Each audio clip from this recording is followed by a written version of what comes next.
Trump's comments come after he earlier said he could employ the powerful tool to aid immigration enforcement officers in the state. The Insurrection Act allows the president to deploy the military when federal law enforcement becomes impossible through regular means.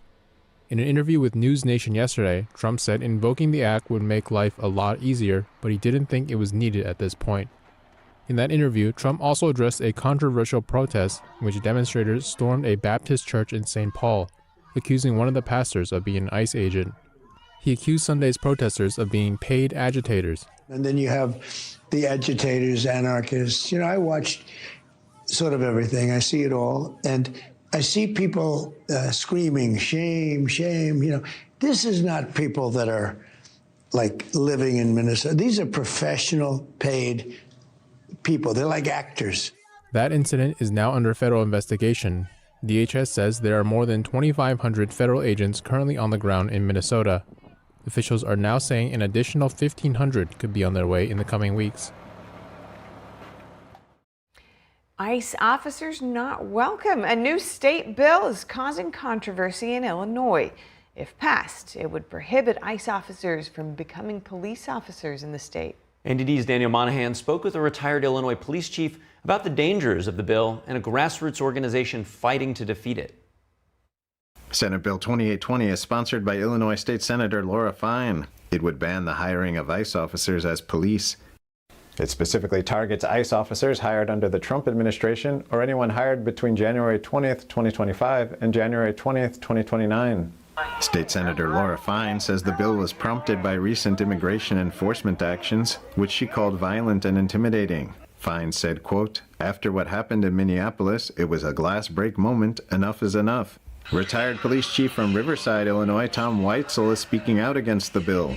It would affect policing in Illinois at every single level, from big cities to small and rural communities. You could not be a police officer in Illinois if you are a former or current ICE agent under this proposed legislation. Weitzel says there is no legal justification for the legislation. They are highly trained. They go to federal police academies, which is even more than the police academy training local police do. They go to federal police academy, federal training, federal schooling, physical fitness, firearms, ethics and moral training for the federal government's guidelines. So they're highly skilled. The retired police chief says the move would severely affect recruitment and maybe even retention. Well, when you have a state like Illinois that's becoming the most anti-legislative police state in America, when you have our elected officials proposing legislation that's anti-police to the core, they don't want to work here anymore. So they're quickly looking to work in other states where they support law enforcement, not only the citizens. Weitzel says morale also takes a hit. If you're not getting support, especially when you're right, like they're just wiping you with a big paintbrush that cops are bad, you don't want to work here. You don't want to do anything. And if you're staying, what are you doing? You're doing the bare minimum. You're answering your radio calls. You're not doing any proactive policing because you know what? They're not supporting you. That's how it affects long-term policing in Illinois. Awake Illinois is a grassroots organization which says it aims to promote public safety and support law enforcement. It also advocates for policies that protect Illinois communities and families through grassroots mobilization and civic engagement. It was founded by Shannon Adcock, who is now leading the fight against SB 2820. This bill is just an unfortunate and reckless effort at a time when every police department in Illinois is struggling to fill vacancies. So we should be welcoming qualified professionals, not banning them. Adcock says crime concerns are rising, which she called a bipartisan issue. We have made national news in terms of, for example, the illegal immigration crime, the gang increased crime in the city of Chicago, and that trickles throughout the state. And so now if lawmakers are wanting to blacklist an entire group of trained professionals who are responsibly tackling that issue, that's not leadership. That is not legislative leadership. That's actually sabotage. Adcock says cops are already pushed to the limit. Local law enforcement is telling us that they do not have enough police officers. And so, yes, they often have to work overtime. There's high burnout. And says Illinois should be pushing to expand the pool of officers, not shrink it over politics. When you have qualified heroes that are ready to protect Illinois, we should not have these barriers that would be erected against them. And so we absolutely believe 2820 should be stopped. Awake Illinois is calling on those who want to learn more about or fight the bill to contact their local government officials or go to awakeil.com. Daniel Monahan, NTD News. Thank you to Daniel for that report. And NTD has reached out to Illinois State Senator Laura Fine's office for comment. Laura introduced that anti-ICE bill we just spoke of. Okay, up ahead, President Trump is in Davos, Switzerland this morning, where he's expected to address world leaders at the World Economic Forum. We'll be bringing you live coverage of that very soon. Stay tuned.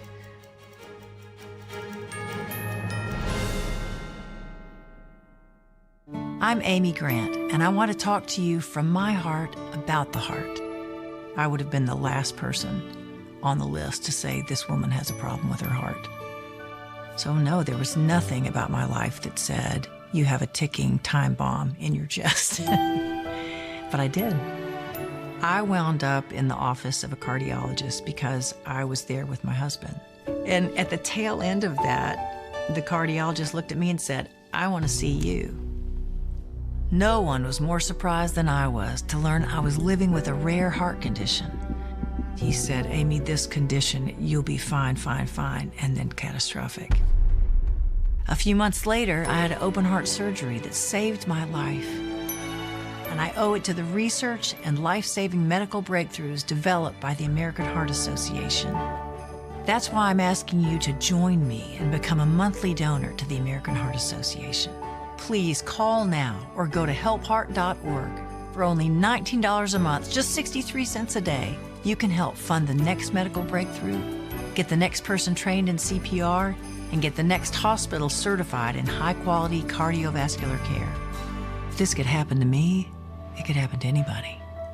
Heart disease is America's #1 killer, but your support can save your life or the life of someone you love. Give $19 a month with your credit card and we'll send you this special t-shirt you can wear to show you're part of a community of monthly donors working to help save more lives like mine. I'm grateful for the American Heart Association. Their research gave me more time to do the things I love with the people I love. So listen to your heart. I'm here today because I did. Call the number on your screen or go to helpheart.org now to become a monthly donor. Give this holiday season and your first month's gift will be matched. Thank you. Hate is loud. It gets clicks. It gets attention. Hate, however, is actually quite small. But love is the majority. Filling up something far more important than any feed. Love fills our hearts, our lives, our every day with understanding, empathy, and compassion. Leaving hate to become what it truly is, a whisper.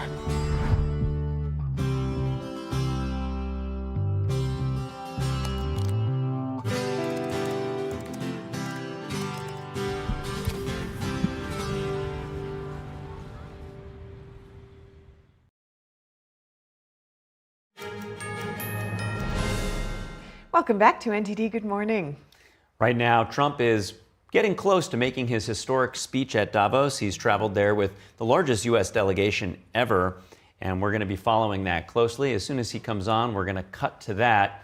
And as we've interviewed a few people earlier today, there's an increasing amount of Trump forging a new direction in international policy, forming this board of peace. He's invited 60 world leaders and created a special board.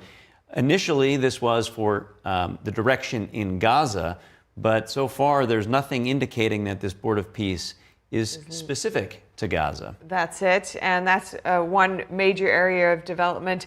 Another one, of course, being Greenland.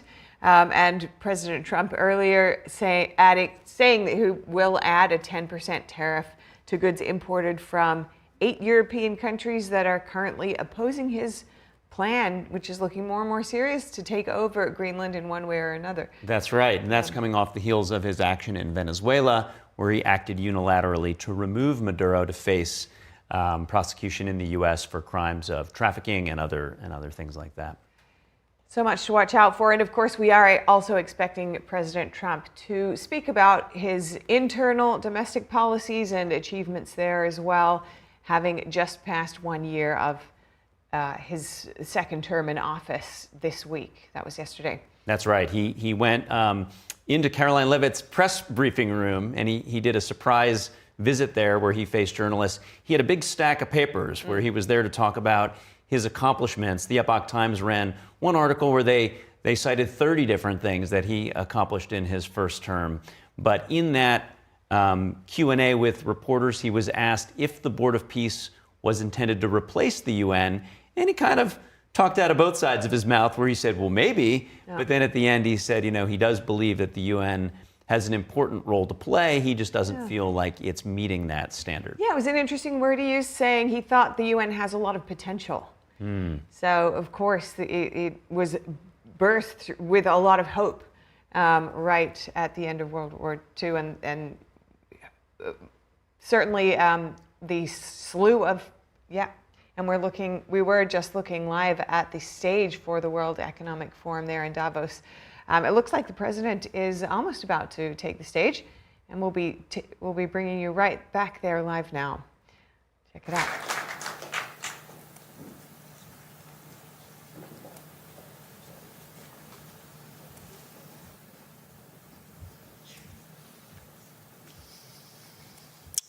Well, thank you very much, Larry. It's great to be back in beautiful Davos, Switzerland, and to address so many respected business leaders, so many friends, few enemies, and all of the distinguished guests. It's a who's who, I will say that. I've come to this year's World Economic Forum with truly phenomenal news from America. Yesterday marked the 1-year anniversary of my inauguration, and today, after 12 months back in the White House, our economy is booming, growth is exploding, productivity is surging, investment is soaring, incomes are rising, inflation has been defeated, our previously open and dangerous border is closed and virtually impenetrable. And the United States is in the midst of the fastest and most dramatic economic turnaround in our country's history. Under the Biden administration, America was plagued by the nightmare of stagflation, meaning low growth, and high inflation, a recipe for misery, failure, and decline. But now, after just 1 year of my policies, we are witnessing the exact opposite. Virtually no inflation and extraordinarily high economic growth. Growth like I believe you'll see very shortly our country has never seen before, perhaps no country has ever seen before. Over the past 3 months, core inflation has been just 1.6%. Meanwhile, fourth quarter growth is projected to be 5.4%, far greater than anybody other than myself and a few others had predicted. Since the election, the stock market has set 52 all-time high records. So that's in 1 year, 52 records, adding $9 trillion in value to retirement accounts, 401ks, and people's savings. People are doing very well. They're very happy with me. And after 4 years in which Biden secured less than $1 trillion of new investment in our country. Think of that, 1 trillion, substantially less than that. In 4 years, we've secured commitments for a record-breaking $18 trillion, and we think when the final numbers come out, they'll be closer to $20 trillion of investment. That's never been done by any country at any time, not even close. Just over 1 year ago, under the radical left Democrats, we were a dead country. Now we are the hottest country anywhere in the world. In fact, the United States economy is on pace to grow at double the rate that was projected by the IMF just last April. And with my growth and tariff policies, it should be much higher. I really believe we can be much higher than that. And this is all great news, and it's great for all nations. The USA is the economic engine on the planet, and when America booms, the entire world booms. It's been the history. When it goes bad, it goes bad. You all follow us down, and you follow us up, and we're at a point that I don't believe we've ever been. I never thought we could do it this quickly. My biggest surprise is I thought it would take more than a year, maybe like a year and 1 month. But it's happened very quickly. This afternoon, I want to discuss how we have achieved this economic miracle, how we intend to raise living standards for our citizens to levels never seen before, and perhaps how you too and the places where you come from can do much better by following what we're doing, because certain places in Europe are not even recognizable, frankly, anymore. They're not recognizable. And we can argue about it, but there's no argument. Friends come back from different places. I don't want to insult anybody and say I don't recognize it. And that's not in a positive way. That's in a very negative way. And I love Europe, and I want to see Europe go good, but it's not heading in the right direction. In recent decades, it became conventional wisdom in Washington and European capitals that the only way to grow a modern Western economy was through ever-increasing government spending, unchecked mass migration, and endless foreign imports. The consensus was that so-called dirty jobs and heavy industry should be sent elsewhere, that affordable energy should be replaced by the Green New Scam, and that countries could be propped up by importing new and entirely different populations from faraway lands. This was the path that sleepy Joe Biden administration and many other Western governments very foolishly followed, turning their backs on everything that makes nations rich and powerful and strong. And there's so much potential in so many nations. The result was record budget and trade deficits and a growing sovereign deficit driven by the largest wave of mass migration in human history. We've never seen anything like it. Quite frankly, many parts of our world are being destroyed before our very eyes, and the leaders don't even understand what's happening. And the ones that do understand aren't doing anything about it. Virtually all of the so-called experts predicted my plans to end this failed model would trigger a global recession and runaway inflation. But we have proven them wrong. It's actually just the opposite. In 1 year, our agenda has produced a transformation like America has not seen in over 100 years. Instead of closing down energy plants, we're opening them up. Instead of building ineffective, money-losing windmills, we're taking them down and not approving any. Instead of empowering bureaucrats, we're firing them, and they're going out and getting jobs in the private sector for 2 and 3 times what they were making in government. So they started off hating me when we fired them, and now they love me.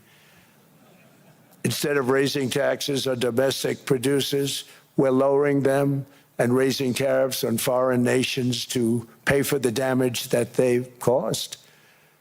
In 12 months, we have removed over 270,000 bureaucrats from the federal payrolls, the largest single-year reduction in government employment since the end of World War II. Nobody thought that was coming, but we had no choice. To make a country great, you can't have all federal jobs. We've cut federal spending by $100 billion and slashed the federal budget deficit by 27% in the single year. It's going to go down quite a bit more from that, driving inflation way down from the record highs of the Biden administration. Every month, they went up and up and up. I promised to cut 10 old regulations for every single new regulation. But instead, I've cut, actually, till this point, 129 regulations for every 1 new regulation approved. So every time they come in with a new regulation. We do at least 10, but so far it's averaging out to 129, if you can believe it. In July, we passed the largest tax cuts in American history, including no tax on tips, no tax on overtime, no tax on Social Security for our great seniors. We also provided 100% expensing, that's the one they like, and bonus depreciation for all new equipment and capital investments to help companies expand and shift production to America. They are so in love with that. They build a plant, they're able to deduct it immediately, the whole thing, rather than waiting 38 to 41 years in the old days. This is a miracle taking place. Nobody thought it would ever be done by any country, but it's done by us. It was what made my first term the most successful 4-year term that we've ever had from a financial standpoint. And now we've upped it. This is a 10-year program, not a 1-year program, but you're allowed to deduct everything in 1 year. It used to be 38 to 41 years. With tariffs, we've radically reduced our ballooning trade deficit, which was the largest in world history. We were losing more than $1 trillion every single year, and it was just wasted. It was going to waste. But in 1 year, I slashed our monthly trade deficit by a staggering 77%, and all of this with no inflation, something everyone said could not be done. There were a couple of brilliant people that actually thought I was doing the right thing. I thought I was doing the right thing. Now they all think I'm doing the right thing because they can't believe the numbers. American exports are now up by more than $150 billion. Domestic steel production is up by 300,000 tons a month, and it's doubling over the next 4 months. It's doubling and tripling, and we have steel plants being built all over the country. Nobody thought they'd see that.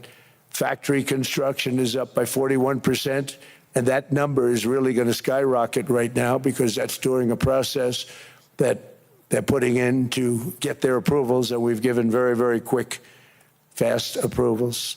In the process, we've made historic trade deals with partners covering 40% of all U.S. trade. Some of the greatest companies and countries in the world. We have countries as our partner, too. The European nations, Japan, South Korea. They're our partners. They've gone into massive deals with us, especially on oil and gas. And these agreements raise growth and cause stock markets to boom, not only in the U.S., but virtually every country that came to make a deal, because, as you've learned, when the United States goes up, you follow. It's really become a staple. In America, I've stopped the nation-wrecking energy policies that drive up prices while sending jobs and factories to the world's worst polluters. They are indeed polluters. Under sleepy Joe Biden, new domestic oil and gas leases fell by 95%. Think of that. Then they wonder, why was gasoline going up so fast? The gasoline actually topped $5 a gallon, and some places $7 a gallon, and more than 100 major power plants were violently shut down by incompetent people that had no idea what the hell they were doing. Under my leadership, U.S. natural gas production is at an all-time high by far. U.S. oil production is up by 730,000 barrels a day, and last week we picked up 50 million barrels from Venezuela alone. Venezuela has been an amazing place for so many years, but then they went bad with their policies. 20 years ago, it was a great country, and now it's got problems, but we're helping them. And those 50 million barrels, we're going to be splitting up with them, and they'll be making more money than they've made in a long time. Venezuela is going to do fantastically well. We appreciate all of the cooperation we've been giving. We've been giving great cooperation. Once the attack ended, and they said, let's make a deal. More people should do that. But Venezuela is going to make more money in the next 6 months than they've made in the last 20 years. Every major oil company is coming in with us. It's amazing. It's a beautiful thing to see. the leadership of the country has been very good. They've been very, very smart. The price of gasoline is now below $2.50 a gallon in many states, $2.30 a gallon in most states. Then we'll soon be averaging less than $2 a gallon. In many places, it's already down even lower, $1.95 a gallon. Numerous states are at $1.99, numbers that nobody has heard for years. Actually, since my last administration, we got it down to around those numbers. I've signed an order directing and approval of many new nuclear reactors. We're going heavy into nuclear. I was not a big fan because I didn't like the risk, the danger, but they have the progress they've made with nuclear is unbelievable, and the safety progress they've made is incredible. We're very much into the world of nuclear energy, and we can have it now at good prices and very, very safe. And we're leading the world in AI by a lot. We're leading China by a lot. I think President Xi respects what we've done, in part because I've allowed these big companies building these massive buildings to build their own electric capacity. They're building their own power plants, which when added up is more than any country anywhere in the world is doing. I read recently an article in the Wall Street Journal that China's creating so much energy, and they are. I got to hand it to them. But we're creating as much or more, and we're letting them do that. I'm very proud of it. It was my idea. I said, you can't create this much energy. We needed more than double the energy currently in the country just to take care of the AI plants. And I said, we can't do that. We have an old grid system. And I came up with the idea, you know, you people are brilliant. You have a lot of money. Let's see what you can do. You can build your own electric generating plants. And they looked at me. They didn't believe me. All of the names that are, I think, in the room right now, if you want to know the truth, they didn't believe it. And I said, no, you can't. They came back 2 weeks and they didn't have the plant. They said, we thought you were kidding. I said, no, not only am I not kidding, you're going to have your approvals within 2 weeks. I always say nuclear will take 3 weeks. But most aren't going that. They're going oil and gas. They're even going coal in some cases. Because of my landslide election victory, the United States avoided the catastrophic energy collapse which befell every European nation that pursued the Green New Scam, perhaps the greatest hoax in history. The Green New Scam, windmills all over the place, destroy your land, destroy your land. Every time that goes around, you lose $1,000. You're supposed to make money with energy, not lose money. Here in Europe, we've seen the fate that the radical left tried to impose on America. They tried very hard. Germany now generates 22% less electricity than it did in 2017. And it's not the current chancellor's fault. He's solving the problem. He's going to do a great job. But what they did before he got there, I guess that's why he got there. And electricity prices are 64% higher. The United Kingdom produces just 1/3 of the total energy from all sources that it did in 1999. Think of that, 1/3. And they're sitting on top of the North Sea, one of the greatest reserves anywhere in the world, but they don't use it. And that's one reason why their energy has reached catastrophically low levels with equally high prices. High prices, very low levels. Think of that, 1/3. And you're sitting on top of the North Sea, and they like to say, well, you know, that's depleted. It's not depleted. It's got 500 years. They haven't even found the oil. The North Sea is incredible. They don't let anybody drill. Environmentally, they don't let them drill. They make it impossible for the oil companies to go. They take 92% of the revenues. So the oil companies say, we can't do it. They came to see me. Is there anything you can do? I want Europe to do great. I want UK to do great. They're sitting on one of the greatest energy sources in the world, and they don't use it. In fact, their electricity prices have soared 139%. There are windmills all over Europe. There are windmills all over the place, and they are losers. One thing I've noticed is that the more windmills a country has, the more money that country loses and the worse that country is doing. China makes almost all of the windmills, and yet I haven't been able to find any wind farms in China. Did you ever think of that? It's a good way of looking at it. They're smart. China's very smart. They make them, they sell them for a fortune. They sell them to the stupid people that buy them, but they don't use them themselves. They put up a couple of big wind farms, but they don't use them. They just put them up to show people what they could look like. They don't spin. They don't do anything. They use a thing called coal, mostly. But China goes with the coal. They go with oil and gas. They're starting to look at nuclear a little bit.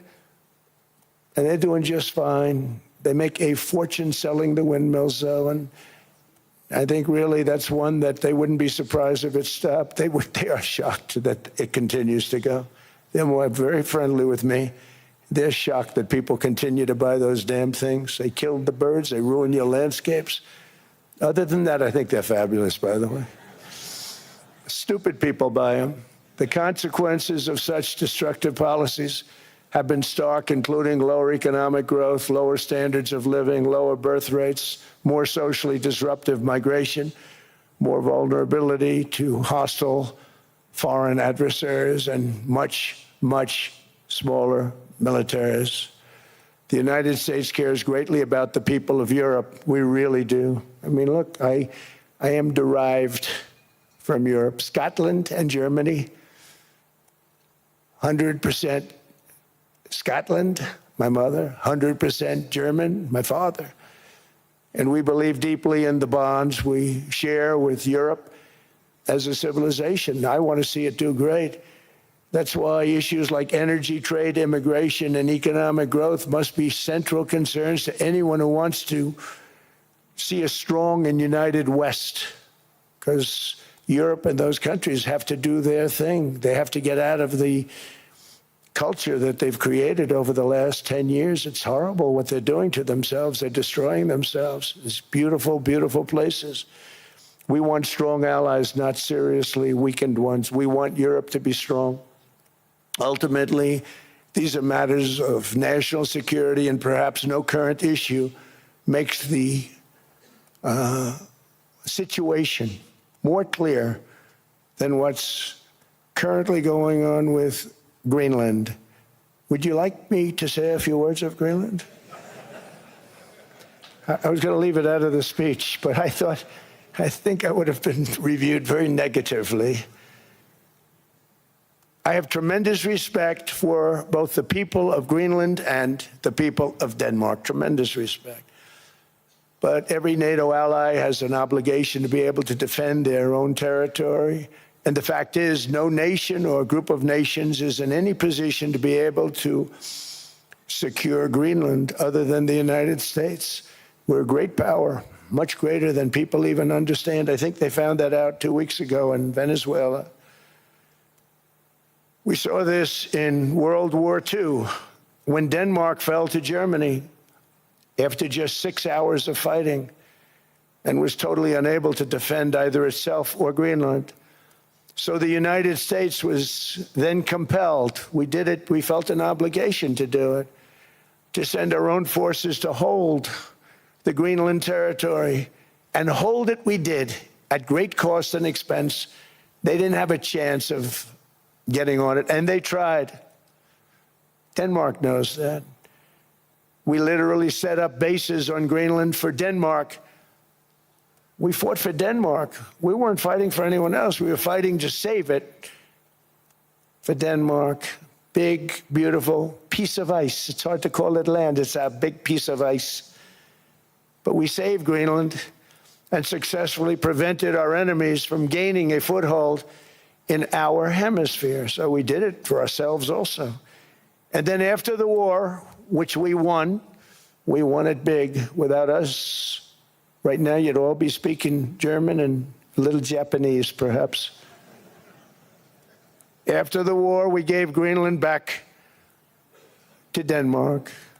How stupid were we to do that? But we did it. But we gave it back. But how ungrateful are they now?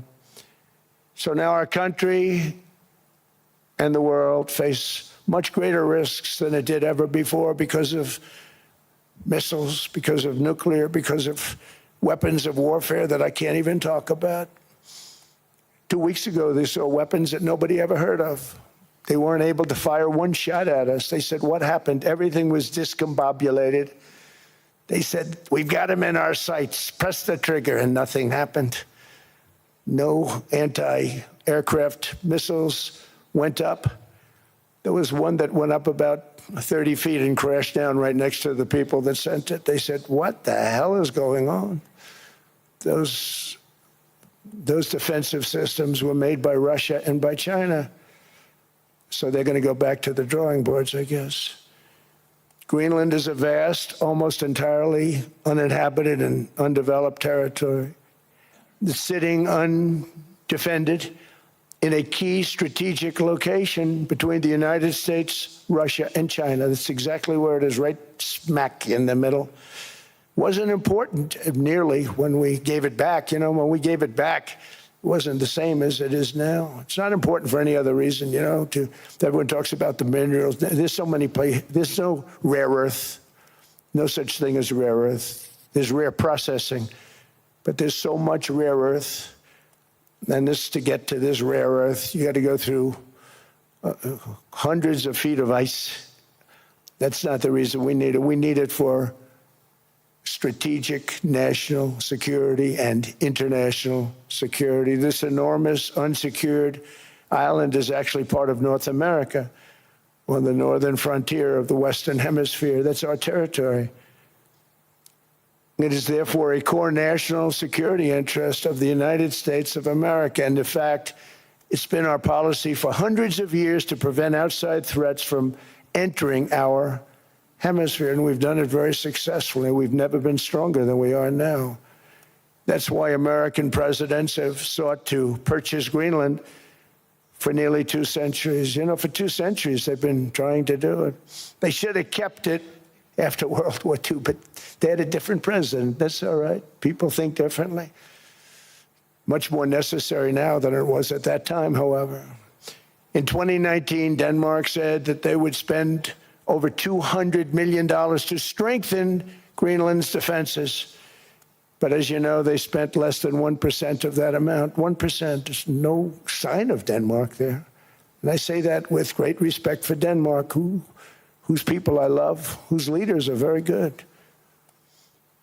It's the United States alone that can protect this giant mass of land, this giant piece of ice, develop it and improve it and make it so that it's good for Europe and safe for Europe and good for us.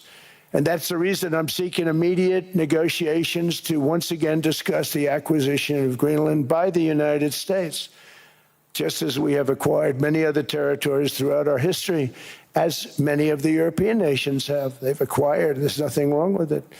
Many of them, some went in reverse, actually, if you look. Some had great, vast wealth, great, vast lands all over the world. They went in reverse. They're stuck back where they started. That happens too. But some grow. But this would not be a threat to NATO. This would greatly enhance the security of the entire alliance, the NATO alliance. The United States is treated very unfairly by NATO. I want to tell you that. And when you think about it, nobody can dispute it. We give so much and we get so little in return. And I've been a critic of NATO for many years.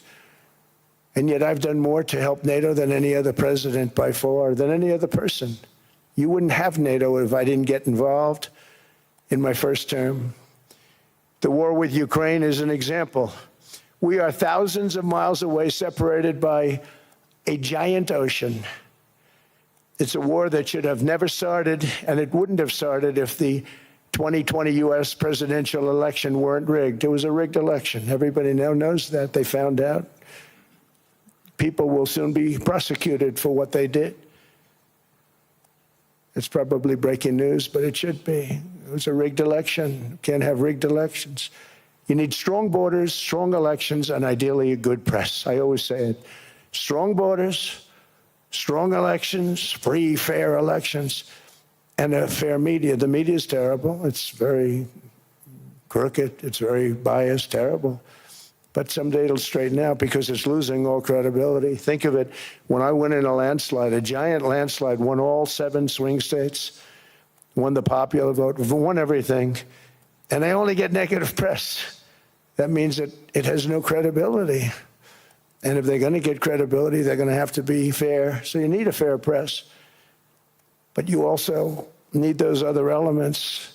And I inherited a terrible, terrible situation. If you look, the border was open. The inflation was raging. Everything was bad with the United States when I came into office. But I also inherited a mess with Ukraine and Russia, something that would have never happened. And I know Putin very well. He and I would discuss Ukraine. It was the apple of his eye, but he wasn't going to do anything. I said, Vladimir, you're not doing it. He would never have done it. It was terrible what happened. I could see it happening, too. After I left, I could see it happening. Biden had given Ukraine and NATO $350 billion, a staggering sum, $350 billion.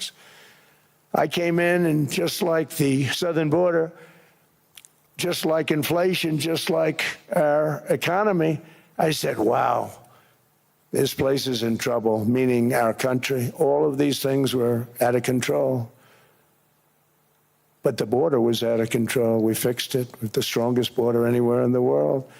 And I've now been working on this war for 1 year, during which time I settled 8 other wars. India, Pakistan. I settled other wars that were Vladimir Putin called me, Armenia, Azerbaijan. He said, I can't believe you settled that one. They were going on for 35 years. I settled it in 1 day. And President Putin called me. He said, you know, I can't believe I've worked on that war for 10 years trying to settle it. I couldn't do it. I said, do me a favor, focus on settling your war. Don't worry about that one. What does the United States get out of all of this work, all of this money, other than death, destruction, and massive amounts of cash going to people who don't appreciate what we do? They don't appreciate what we do. I'm talking about NATO, I'm talking about Europe. They have to work on Ukraine. We don't. The United States is very far away. We have a big, beautiful ocean separating us. We have nothing to do with it. Until I came along, NATO was only supposed to pay 2% of GDP, but they weren't paying. Most of the countries weren't paying anything. The United States was paying for virtually 100% of NATO. And I got that stopped. I said, that's not fair. But then, more importantly, I got NATO to pay 5%, and now they were paying, and now they are paying. So something nobody said was possible. They said, we will never go up higher than 2%. But they went to 5%, and now they're paying the 5. They didn't pay the 2, and now they're paying the 5. And they're stronger for it, and they have an excellent, by the way, Secretary General, who's possibly in the room. Mark, are you here? Yes, he's here. Hello, Mark. We never asked for anything, and we never got anything. We probably won't get anything unless I decide to use excessive strength and force, where we would be, frankly, unstoppable. But I won't do that. Okay? Now everyone's saying, oh, good. That's probably the biggest statement I made, because people thought I would use force. I don't have to use force. I don't want to use force. I won't use force. All the United States is asking for is a place called Greenland, where we already had it as a trustee, but respectfully returned it back to Denmark not long ago, after we defeated the Germans, the Japanese, the Italians, and others in World War II. We gave it back to them. We were a powerful force then, but we are a much more powerful force now, after I rebuilt the military in my first term and continue to do so today. We have a budget of $1.5 trillion. We're bringing back battleships. The battleship is 100 times more powerful than the great battleships you saw in World War II, those great, big, gorgeous ships, the Missouri, the Iowa, the Alabama. Because I thought maybe we could take them out of mothballs. They said, no, sir, these ships are 100, think of that, 100 times more powerful than those big big, magnificent pieces of art that you saw so many times ago that you still see on television. You say, wow, what a force. 100 times, each ship 100 times more powerful than the big battleships of the past. So that was the end of the mothball story. So what we have gotten out of NATO is nothing except to protect Europe from the Soviet Union and now Russia. I mean, we've helped them for so many years. We've never gotten anything, except we pay for NATO. And we paid for many years until I came along. We paid for, in my opinion, 100% of NATO because they weren't paying their bills. And all we're asking for is to get Greenland, including right title and ownership, because you need the ownership to defend it. You can't defend it on a lease. Number one, legally it's not defensible that way, totally. And number two, psychologically, who the hell wants to defend a license agreement or a lease, which is a large piece of ice in the middle of the ocean where if there is a war, much of the action will take place on that piece of ice. Think of it. Those missiles would be flying right over the center of that piece of ice. All we want from Denmark for national and international security and to keep our very energetic and dangerous potential enemies at bay is this land on which we're going to build the greatest golden dome ever built. We're building a golden dome that's going to, just by its very nature, going to be defending Canada. Canada gets a lot of freebies from us, by the way. They should be grateful also, but they're not. I watched your prime minister yesterday. He wasn't so grateful. But they should be grateful to us. Canada lives because of the United States. Remember that, Mark, the next time you make your statements. What we did for Israel was amazing, but that's nothing compared to what we have planned for the United States, Canada, and the rest of the world. We are going to build a dome like no other. We did it for Israel. And by the way, I told Bibi, stop taking credit for the dome. That's our technology. That's our stuff. But they had a lot of courage, and they were good fighters, and they did a good job, and we wiped out the Iran nuclear threat like nobody can believe. Nobody's ever seen anything like it. That, Venezuela, taking down Soleimani, wiping out al-Baghdadi when he tried to reinstitute ISIS. We did a lot. I did a lot of big things, all perfectly executed. Everyone was perfectly executed. Somebody told me that, a military expert told me, sir, everything you've done has been perfectly executed. I said, I know. So other presidents have spent, whether foolishly or not, trillions and trillions of dollars on NATO and gotten absolutely nothing in return. We've never asked for anything. It's always a one-way street. Now they want us to help them with Ukraine. And then we say, we're going to. I'm really helping, not even them. I want to see, last week, if you saw, it was 10,000 soldiers, but last month it was 31,000 soldiers died. 31,000. That's this room times, the number of people in this room times 30. Think of it. 30,000 soldiers died in 1 month. The month before it was 27,000. The month before that it was 28,000. The month before that it was 25,000. It's a bloodbath over there. And that's what I want to stop. It doesn't help the United States, but these are souls. These are young people. Look like you, look like some of you right in the front row. They go to war. Their parents are so proud. Oh, there he goes, comes back. 2 weeks later, they get a call, your son's head's been blown off. I want to stop it. It's a horrible war. It's the worst since World War II. They keep going, they'll exceed World War II. The numbers are staggering, how many people they've lost. They don't want to talk about it. Ukraine and Russia lost just tremendous amounts. And I'm dealing with President Putin, and he wants to make a deal, I believe. I'm dealing with President Zelensky, and I think he wants to make a deal. I'm meeting him today. He might be in the audience right now. But they got to get that war stopped because too many people are dying, needlessly dying. Too many souls are being lost. It's the only reason I'm interested in doing it. But in doing it, I'm helping Europe, I'm helping NATO, and I've until the last few days when I told them about Iceland, they loved me. They called me daddy, right, last time. A very smart man said, he's our daddy. He's running it. I was like running it. I went from running it to being a terrible human being. But now what I'm asking for is a piece of ice, cold and poorly located, that can play a vital role in world peace and world protection. It's a very small ask compared to what we have given them for many, many decades. But the problem with NATO is that we'll be there for them 100%.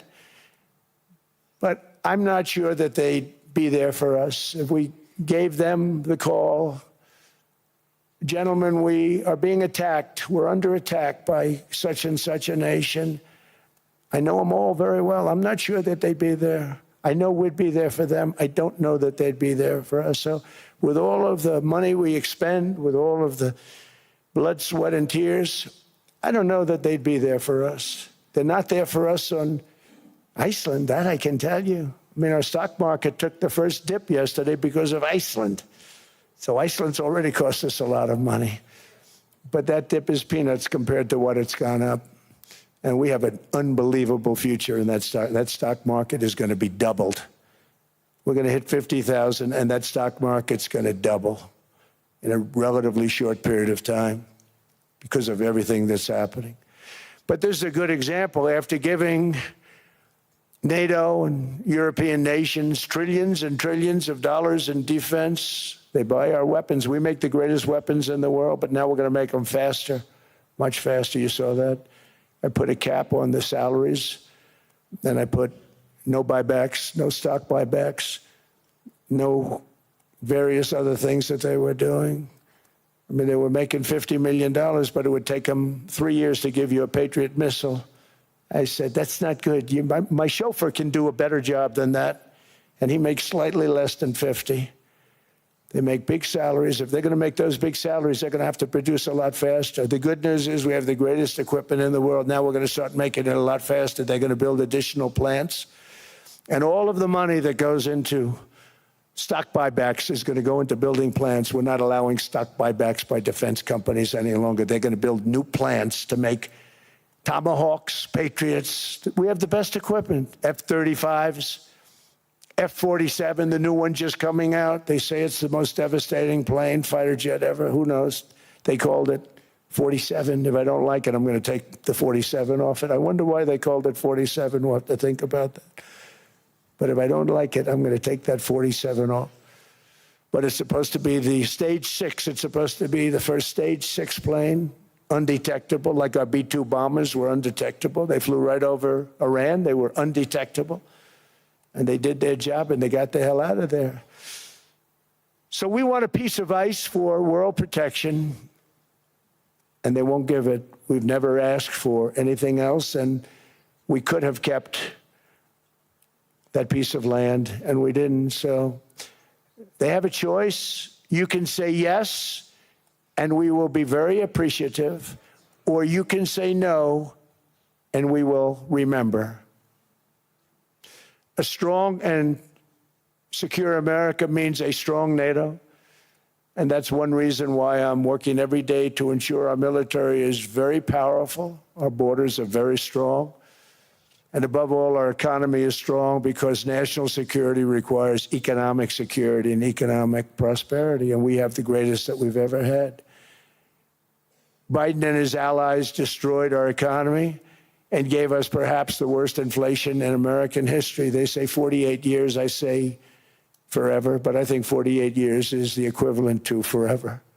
Whether it's 48 years or ever, it's terrible, costing the typical family $33,000. What they did to this country should never, ever be forgotten. It's early. But he has to be rated as the worst president we've ever had by far.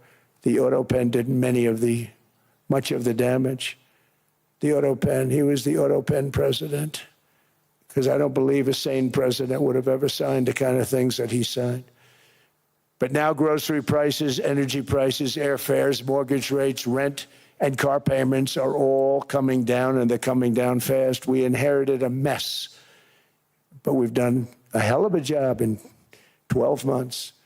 Under my most favored nation policy for drug prices, the cost of prescription drugs is coming down by up to 90%, depending on the way you calculate. You could also say 5, 6, 7, 800%. There are two ways of figuring that. But we have a favored nations policy that every president wanted, no president was able to get. I got it, and other nations approved it. And I had to use tariffs in order to get it because they said, no way. In other words, a pill that costs 10% in London costs $130. Think it costs $10 in London, costs $130 in New York or in Los Angeles. And I'd say, boy, that's bad. Friends of mine would say, you know, we go to London, you can buy the stuff for nothing. We go all over the world, we can buy it for nothing. Because basically America was subsidizing every nation in the world. Because presidents allowed them to get away with it. It became very tough. So when I called up Emmanuel Macron, I watched him yesterday with those beautiful sunglasses. What the hell happened? But I watched him sort of be tough. But he was at $10 for a pill. And I said, Emmanuel, and I have all the big pharmaceutical companies are in total agreement. It wasn't easy, by the way. They're tough, smart. They've been getting away with this scam for a long time. But they gave it up. But they said, you'll never get the countries to approve it. I said, why is that? Because they won't. They always said, we're not paying any more. Get the rest for the United States. So over the years, they stayed the same. We just went up, up, up. And I mean, we would pay 13, 14, 15 times more than certain countries would. So I said, no, they'll approve it 100%. Sir, you'll never get them to approve it. I said, I guarantee you. But I actually started with Emmanuel, who probably is in the room too. And I like him. I actually like him. Hard to believe, isn't it? And I said, Emmanuel, you're going to have to lift the price of that pill to $20, maybe $30. Think of that. That means it's a doubling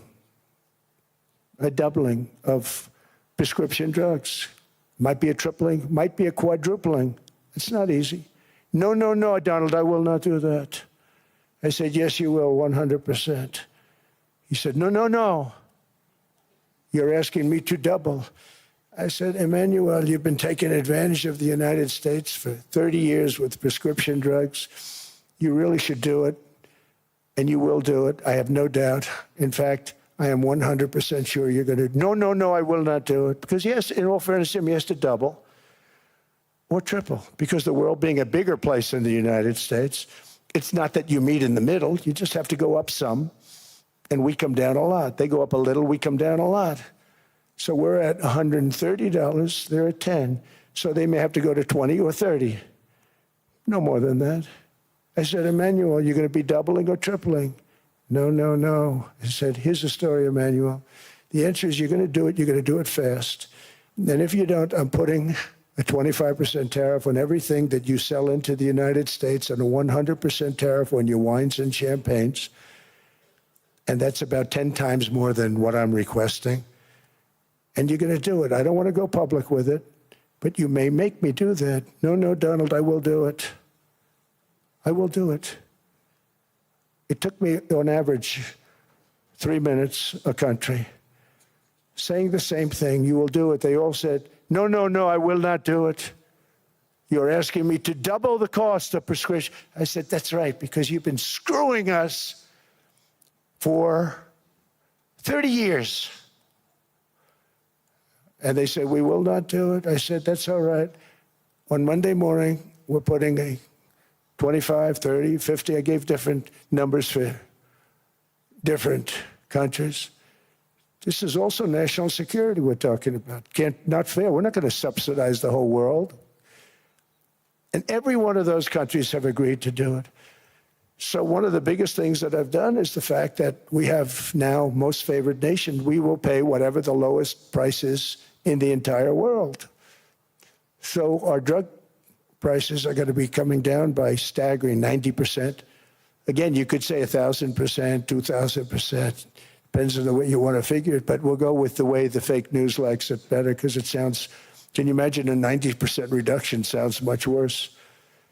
But drug prices are going to be coming down tremendously in all the nations, and I appreciate them doing it, but they did it, in all fairness, without tariffs. I wouldn't have been able to get it done.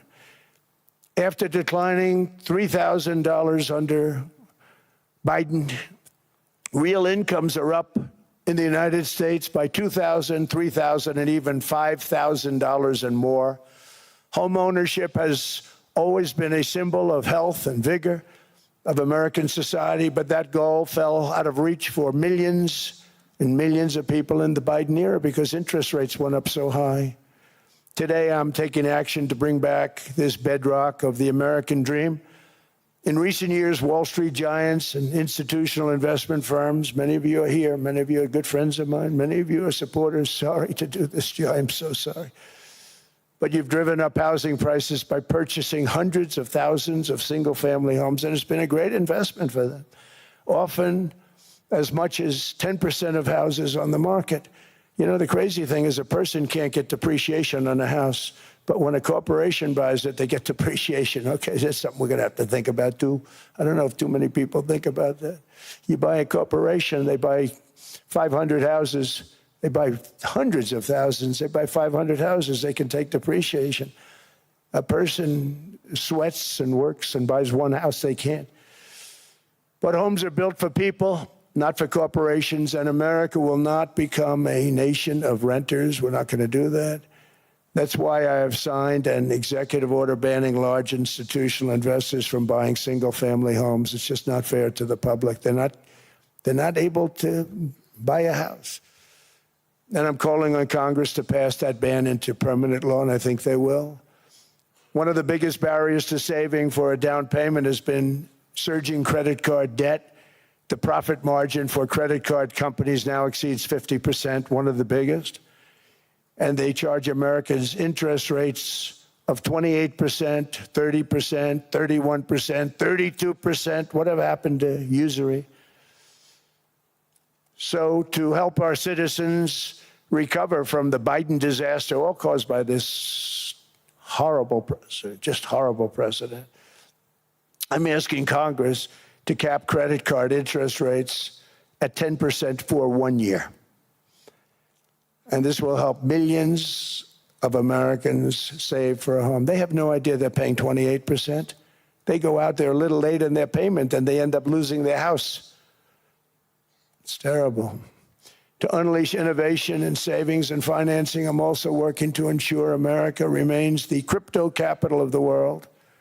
And to that end, last year, I signed the landmark Genius Act into law. Now Congress is working very hard on crypto market structure legislation, Bitcoin, all of them, which I hope to sign very soon, unlocking new pathways for Americans to reach financial freedom. And I did it for two reasons. Number one, I thought it was politically good, and it was. I got tremendous political support. But more importantly, China wanted that market too. It's just like they want the AI. And we've got that market, I think, pretty well locked up. If I didn't do it, Biden was totally against it until before the election when they realized that, there were millions of people voting against him over crypto. And all of a sudden, they loved it very much, but it was too late. They blew it.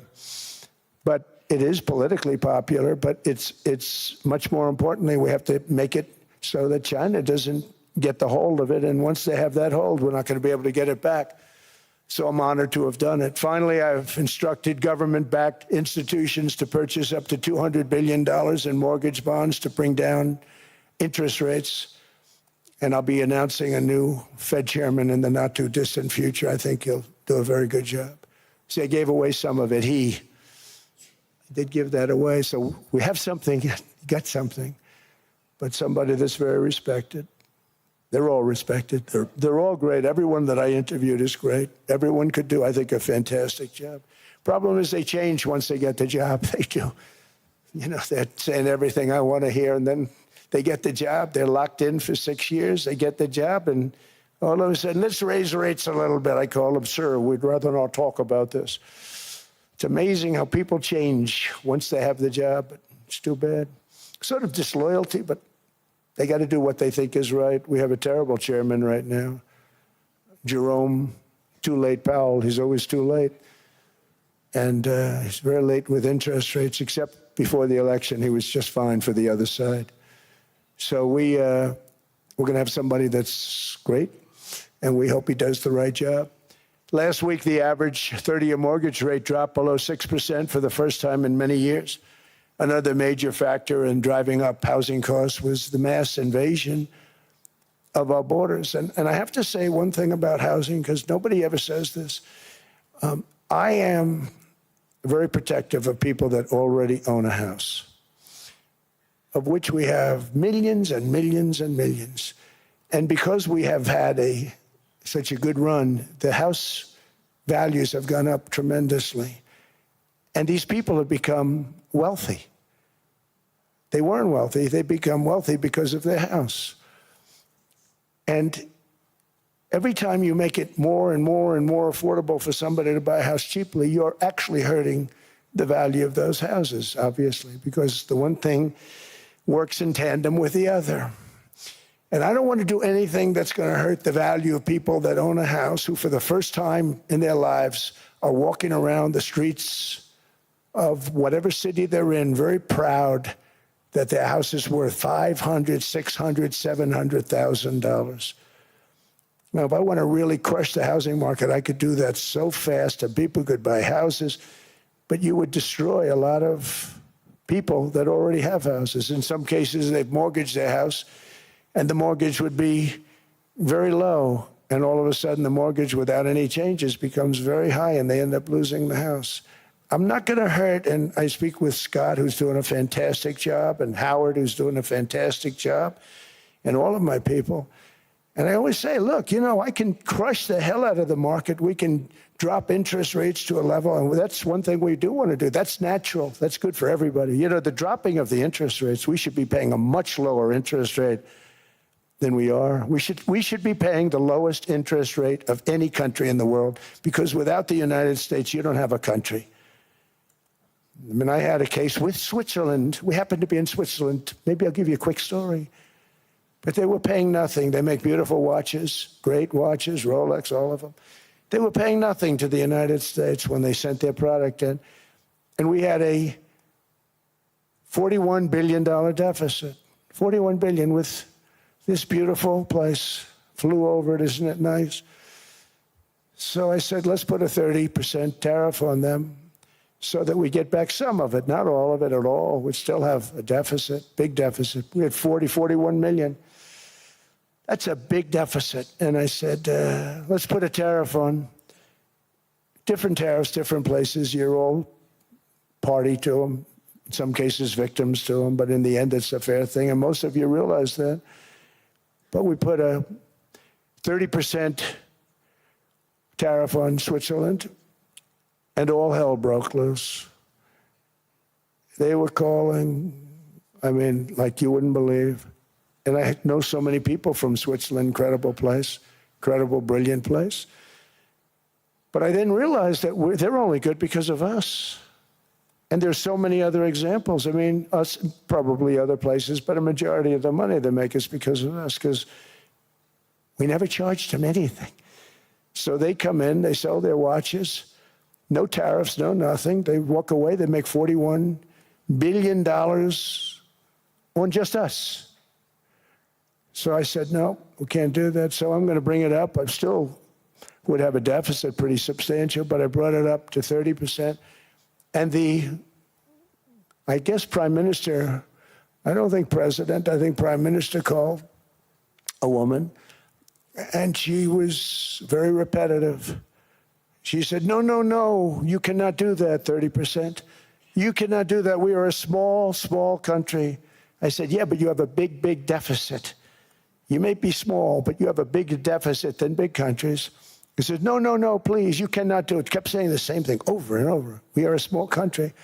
I said, but you're a big country in terms of, and she just rubbed me the wrong way, I'll be honest with you.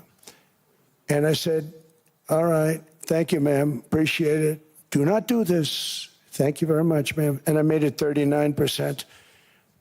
And then all hell really broke out. And I was paid visits by everybody. Rolex came to see me. They all came to see me. But I realized, and I reduced it, because I don't want to hurt people. I don't want to hurt them. And we brought it down to a, lower level. Doesn't mean it's not going up, but we brought it down to a lower level. But they pay now, tariff. But I realized that we have many places like that where they're making a fortune because of the United States. Without the United States, they wouldn't be making anything. Think of it. Switzerland made $41 billion on us. And as she said, it's a small place. And I realized with that, I don't know, I was so, because she was so aggressive.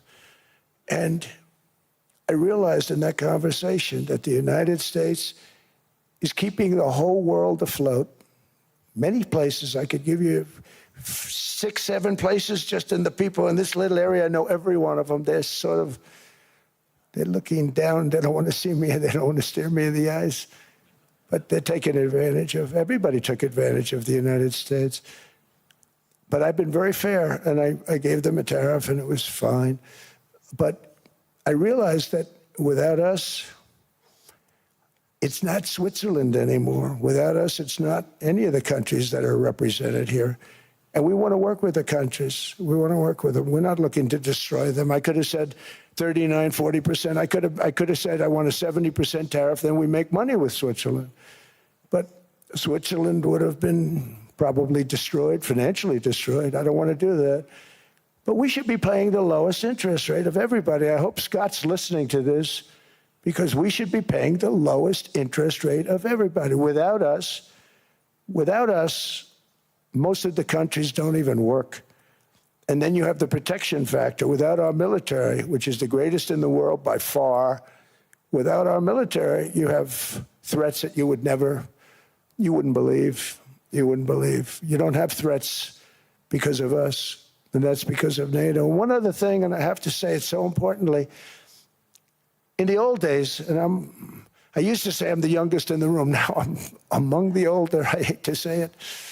I don't feel old, but I'm among the older. But I remember not long ago, 20, 25 years ago, when good news came out about, let's say, the United States. The United States had a great quarter. The United States had a great month. All the stocks went up. And that's the way it's supposed to be. Now when they say the United States had a record quarter, it's unbelievable how well it's doing, all the stocks crash because they say, oh no, inflation, they're going to raise interest rates. And they do. Some of these stupid people like Powell, they raise interest rates. And what they do is they stop you from being successful. It used to be when we had a great quarter, a great month, great earnings, great anything, any good news, the stock market went up. That's the way it's going to be. We got to do that again, because that's the way it should be. Now when we have a great month, they want to kill it. Like we did over 5%. People were surprised. We should do 20%. We could do 25%. When we announce good numbers, and the reason is they're so petrified of inflation. And growth doesn't mean inflation. We've had tremendous growth with very low inflation. In fact, growth can fight inflation, proper growth. So we want to get back to the days when we announce great numbers, because we're going to be announcing phenomenal. You know, all these factories that are being built at record, thousands of businesses are being built right now. Remember, $18 trillion is invested. I think the second number is 3. And that was China many years ago. Investments in the country from outside. 18 trillion, nobody's ever seen. And that's money coming in and building things, factories. Thousands of businesses are being built, thousands. Hundreds of big factories, car plants are moving back to the United States. They're coming in from Canada, they're coming in from Mexico, from Japan, Japan's coming in and building plants here in order to avoid tariffs. They're coming in from China. They're coming in from all over the world. We have more plants being built now, car plants, than we've ever had built, even in the heyday from the 1940s and 50s. And they're bigger. They don't use renovations anymore where they take an old plant, they rip it down, they build a brand new plant, super modern plant. But it's happening at levels that nobody's ever seen. In 2024, the U.S. built less than 2 million new homes, but Biden admitted more than 8 million new migrants. And those days are over. In 2025, for the first time in 50 years, the United States had reverse migration. Boy, that was nice. And these were criminals that were being taken out of our country because they allowed people to come into our country from jails, from gangs, drug dealers, murderers. 11,888 murderers. We've gotten most of them out. And then ICE gets beat up by stupid people from leadership in Minnesota.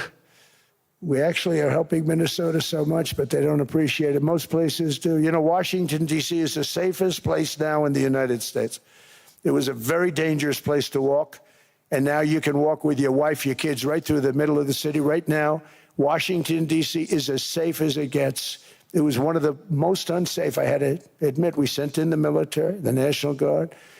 Within 2 months, it was great. Within 3 months, it's like a really great place and a safe place and a beautiful place. It's even been cleaned up. The graffiti's gone. The fences are gone. We don't have to worry about fences anymore.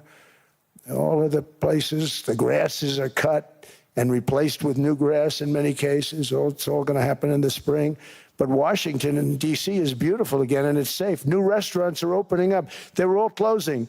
Now you can't get into a restaurant. Restaurants in Washington, D.C. are all opening. Memphis also, Memphis, Tennessee, New Orleans, Louisiana. We're there for 3 weeks. We've cut the crime down by 64%. Within another month, we'll have virtually no crime there.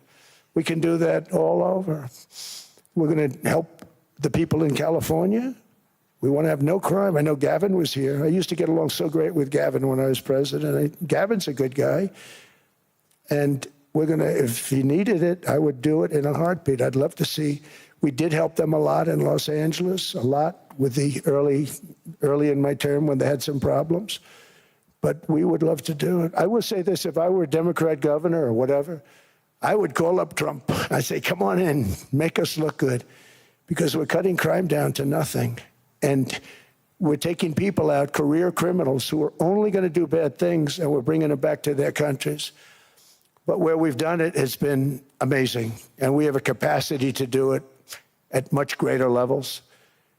We're cutting illegal aliens off welfare and other government benefits, and I have directed that starting immediately, there will be no more payments to sanctuary cities because they are really just sanctuaries for criminals. They're really protecting criminals, and those are the ones we have to get out of the country. Murderers, drug dealers, the mentally insane. They emptied their mental institutions into the United States.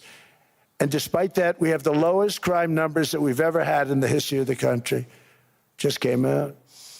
But equally importantly, we're cracking down on more than $19 billion in fraud that was stolen by Somalian bandits. Can you believe that Somalia, they turned out to be higher IQ than we thought.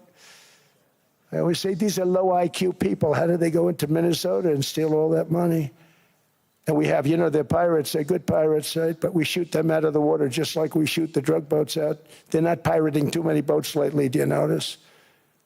When they go out into those boats, they want to take over a $1.5 billion tanker loaded up with oil, and they say, we're going to blow up your boat. They have powerful weapons. You hit the side of the boat, you blow the whole thing up. The insurance companies are petrified, so they say, just give them the boat. We'll give them money instead. And I don't do that. We blow them right the hell out of the water. We see them going out, we blow them out of the water. We don't have any pirates so much anymore. If we do, they won't be there long.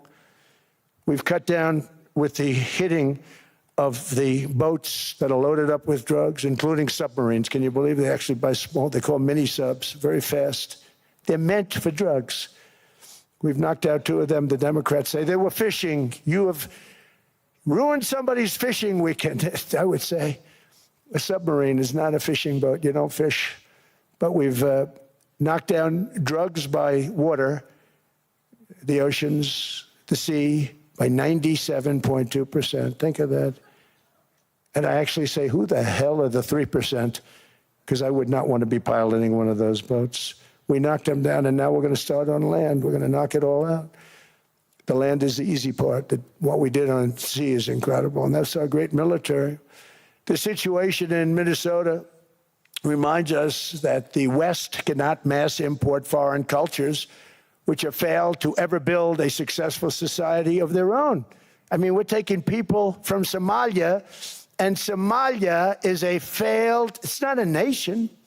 Got no government, got no police, got no military, got no nothing. And then we have this fake congressperson who they just reported is worth $30 million.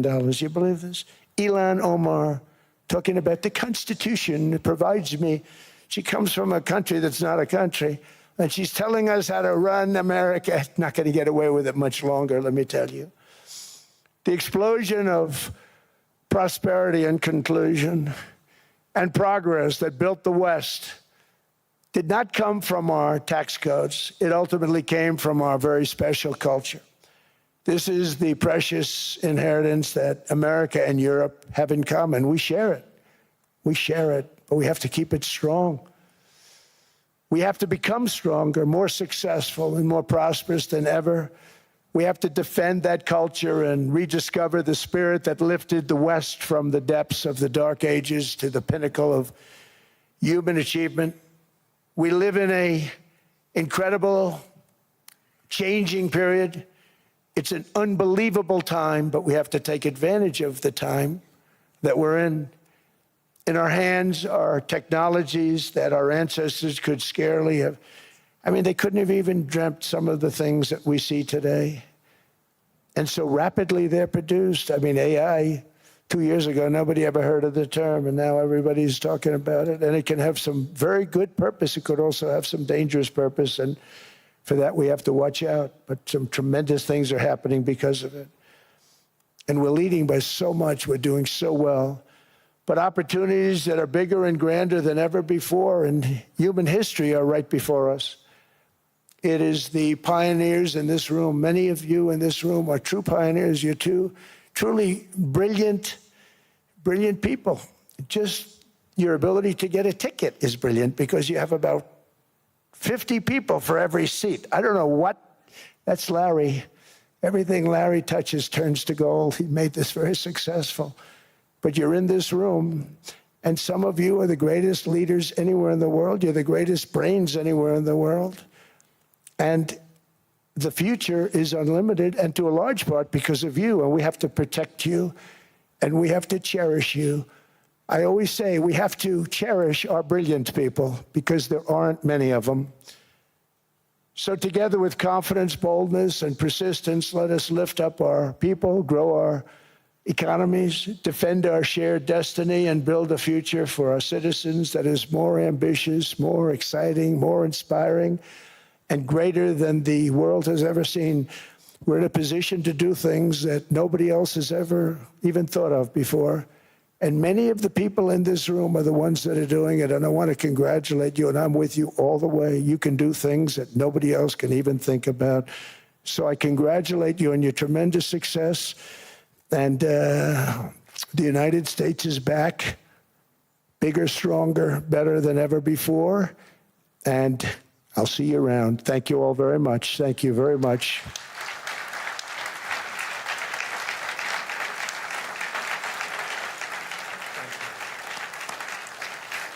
Thank you.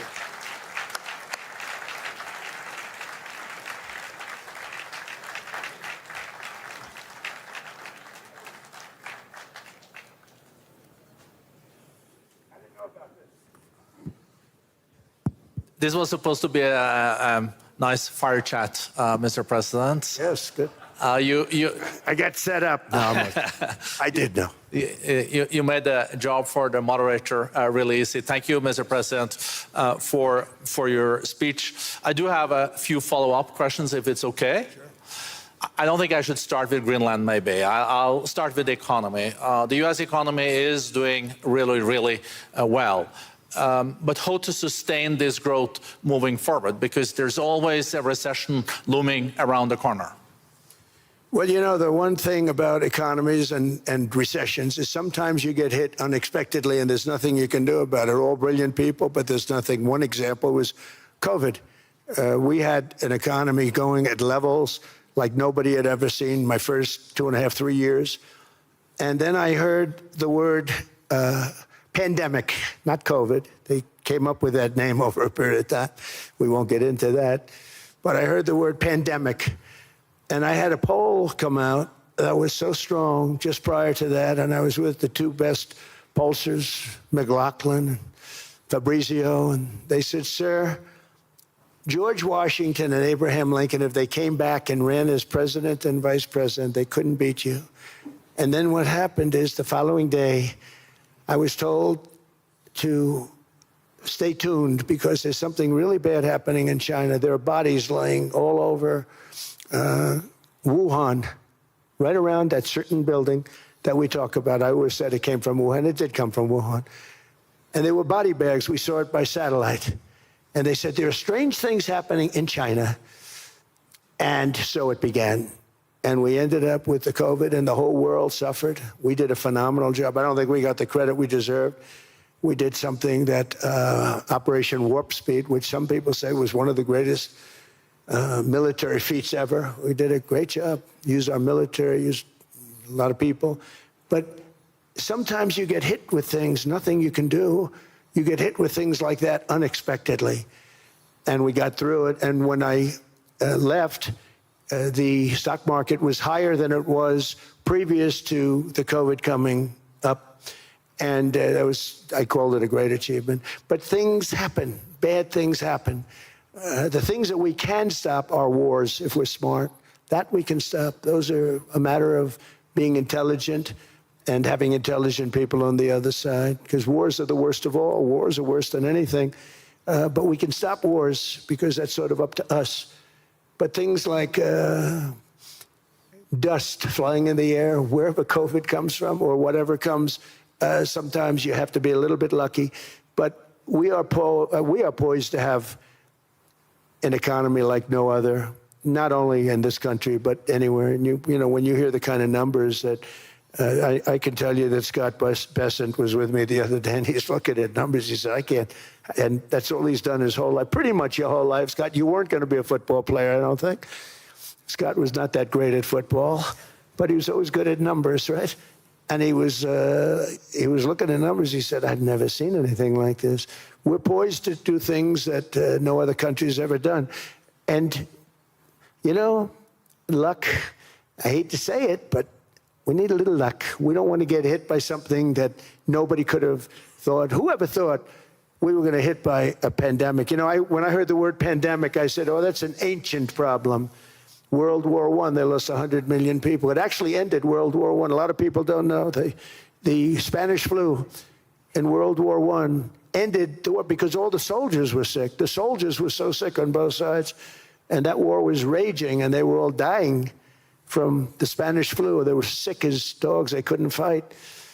So, you know, you don't know how that would have turned out. But so we do, I mean, subject to that, and I always have to put a caveat in for it, but we're poised to have the greatest growth of any large country, I think any country that there's been. When you look at what's happening in the United States, it's really amazing.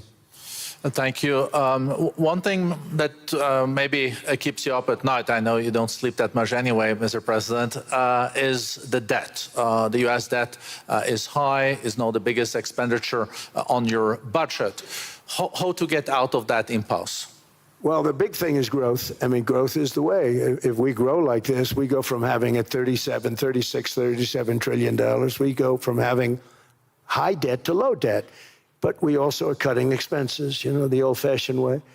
We have extraordinary growth. I think we're going to be growing our way out. I think we're going to be paying off debt. We're taking in tremendous money from tariffs fairly. And again, I'm using them judiciously. You know, Switzerland's a case study. I could have gotten much more. I could have asked for much more. But we're using them judiciously. But I think growth, most importantly, and then cutting costs. Now, if you take a look at Minnesota, $19 billion in fraud and other things. People going to airports, they came into the country, they don't have 10 cents, and they're leaving with hundreds of thousands of cash in their bags. When we get to that, and our DOJ, Pam, and Todd, and all the people that work over there, and all of the people that work in here, I can tell you, Scott Bessent is working on that. It's a priority, right? You have your whole team. We're in there looking for where this money is coming from, how much it is. It could be more than $19 billion. Can you believe that? That's just one state. If we were able to cut out 50% of the fraud, 50%, and we should be able to do better than that, we would have a balanced budget without having to talk about even growth. So we have a lot of options, but we're working very hard on that. That's a big deal. It's not just the protests, the fake protests done by agitators and, professional insurrectionists. That's what they are. They're professional troublemakers. But we are looking very strong at the money, too, in Minnesota and other places. I think, Mr. President, also the $500 billion invested in artificial intelligence and the frontier technologies last year also were driving growth exponentially in the U.S. Well, AI has been a big factor. AI is massive. I mean, Mark Zuckerberg showed me a plant where he put it over a map of Manhattan, and it was basically the size of Manhattan. This is not, I said, you got to be kidding. It's a plant that was miles long, miles wide, very high. I don't think it was high like the Empire State Building, but it was high. And it literally covered most of the island of Manhattan. That's called a big plant. And, when I heard they're going to spend $50 billion building it, I said, if you spend $50 million, you can build a nice little shopping center. If you spend $500 million, you can build a good shopping center. But how do you spend $50 billion? When I looked at this thing, I said, you think you'll be able to do it for that? It's amazing when, some of the plants that I see, and I see them all, and again, so big is we're letting them build their own electric generation. This way we have no problem, and otherwise they'd be complaining. There'd be nobody able to be, we have an old grid system. And not only that, they're going to sell at a very cheap price the excess electricity that they create back into our grid. So that'll solve some problems for certain states that don't have enough electricity. We also know that on the AI, there is fierce competition between the U.S. as the largest economy in the world, 27% of the global GDP and 5% of the global population, not doing that badly, and China. And we know that competition is very tough on AI. I know you're heading to a state visit to China in April. How do you see the U.S.-China relationship moving forward? Are you able to combine this tough competition with also collaboration? So I've always had a very good relationship with President Xi and with President Putin. Talk about, the larger powers. But I've always had a very good relationship with President Xi of China. He's an incredible man. What he's done is amazing. He's highly respected by everybody. And I do now. I mean, now I have good. It was very severely interrupted by COVID. I used to call it the China virus, but he said, do you think you could use a different